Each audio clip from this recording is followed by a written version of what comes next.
Time యూపీఎస్సీకి tuitions only in Tirumala IAS institute Chaitanyapuri. Call చేసి ఇప్పుడే జాయిన్ అవ్వండి.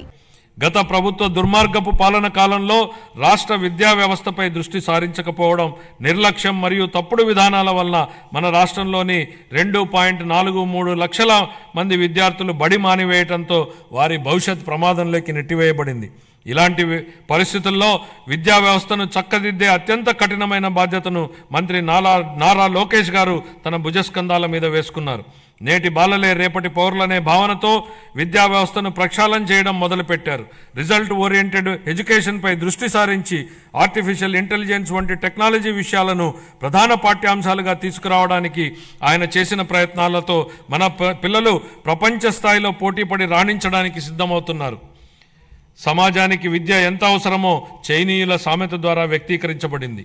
మీరు సంవత్సరానికి ప్రణాళిక వేస్తే వరి నాటండి, దశాబ్దానికి ప్రణాళిక వేస్తే చెట్లు నాటండి, జీవితకాలానికి ప్రణాళిక వేస్తే ప్రజలకు విద్య నేర్పండి.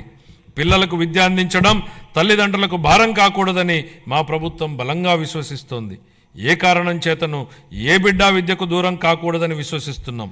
ప్రతి తల్లి తన పిల్లలను పాఠశాలకు పంపేలా ప్రోత్సహించే లక్ష్యంతో మరో సూపర్ 6 హామీని అమలు పరిచే దిశగా తల్లికి వందనం పథకాన్ని ప్రారంభిస్తున్నాం.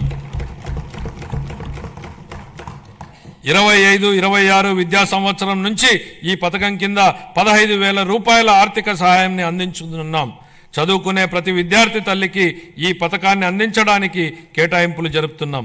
ఈ పథకం ప్రభుత్వ మరియు ప్రైవేటు పాఠశాలలో 1 నుండి 12వ తరగతి వరకు చదువుతున్న పిల్లలకు వర్తిస్తుంది.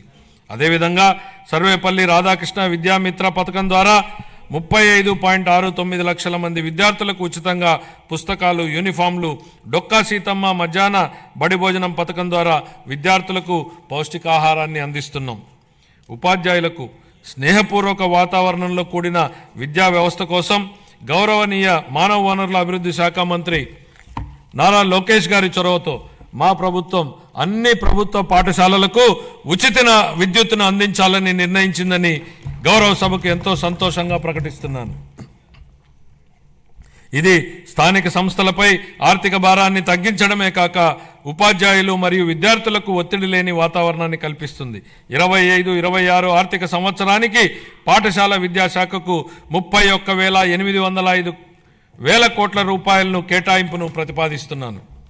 ఉన్నత విద్య భవిష్యత్ సవాళ్లను విద్యార్థులకు సిద్ధం చేయడానికి మరియు అందరికీ సమాన అవకాశాలు కల్పించడం కోసం బలమైన సమ్మిళిత ఉన్నత విద్యా వ్యవస్థ నిర్మించడానికి ప్రభుత్వం అంకిత భావంతో ఉంది.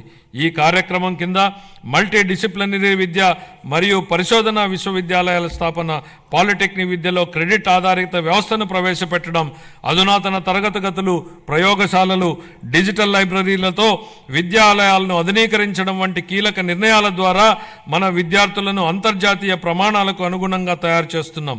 ప్రపంచవ్యాప్తంగా ఉన్న ప్రముఖ 100 విశ్వవిద్యాలయాల్లో మన రాష్ట్ర విశ్వవిద్యాలయాలను నిలపడమే మేము లక్ష్యంగా పెట్టుకున్నాం.